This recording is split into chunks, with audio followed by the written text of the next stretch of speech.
Every change meets resistance, and Station 42 is no exception. The crew's been comfortable for far too long, running like a well-oiled machine that's forgotten how to take criticism. So when the CFD decides not to promote one of their own and sends Chief Richards to take command, it's like lighting a match in a room full of gas fumes. Everyone feels insulted, overlooked, and ready to prove a point. But after the chaos of this episode, one thing is painfully clear: Station 42 needed a shakeup. What's fascinating about this story is how real it feels.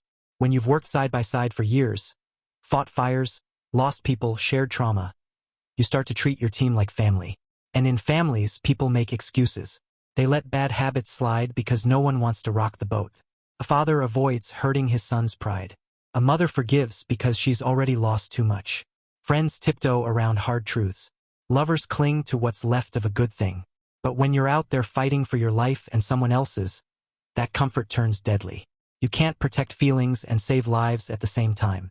That's why I respect Chief Richards. He doesn't massage egos. He doesn't play favorites. He's not here to be liked. He's here to fix what's broken. And he knows what he's talking about because he's been through it. Shawn Hatosy brings so much weight to this role. That slow, deliberate walk, the calm stare that says, "I've seen worse, don't test me." It's a blend of steel and heart. The same quiet intensity he brought as Pope in Animal Kingdom. You can feel that every order he gives comes from experience, not authority. The crew hates it, of course. They think he's treating them like rookies, stripping away their pride, their rhythm, and their family dynamic. But that's exactly the problem. They've grown arrogant. They've mistaken familiarity for excellence. And no one embodies that arrogance more than Bode.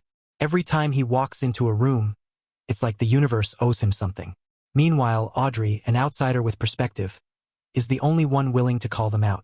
She sees how childish their resistance looks. She's not here to coddle them. She's here to work. The episode puts Chief Richards' philosophy to the test. And wow, does it expose the cracks in the team. Once they hit the field, it's chaos.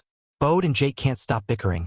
Sharon is torn between loyalty and logic, and emotions start clouding judgment when they can least afford it. When lives are on the line, reminiscing about the past isn't noble. It's dangerous. And watching these supposed pros crumble under pressure just proves Richards' point. Station 42 has lost its edge. Let's talk about Bode for a second, because honestly, how many times can this guy be his own worst enemy? He makes the same mistakes, refuses accountability, and still acts offended when someone calls him out. But for once, I'll give him credit. When he was under emotional fire this episode, he didn't take that pill. For a man who spent seasons sabotaging every good thing in his life, that restraint is shocking. Still, if you've seen the Sheriff Country premiere, you know he took some pills from his cousin. So the question is, did he really resist temptation? Or is there more to that story? Fire Country never makes things simple. One thing I've wanted since Season 4 began was someone who could challenge Bode the way Vince used to. Someone who won't get swept up in emotion. Chief Richards is that antidote. He's here to burn away the excuses and rebuild the discipline Vince fought so hard to instill. And honestly, the station needs that now more than ever. Speaking of things that needed change, Thieriot camp. I think we've officially said goodbye, and that's okay. The camp had an expiration date 2 seasons ago. Eve and Manny finally look free, like real firefighters again, not caretakers for an endless cycle of redemption stories. They're sharp, energized, and focused. It's like they've come back to life. And I can't end without mentioning Sharon. She's the emotional backbone of this show. To admit you're wrong, especially when it comes to your son, takes strength most people don't have.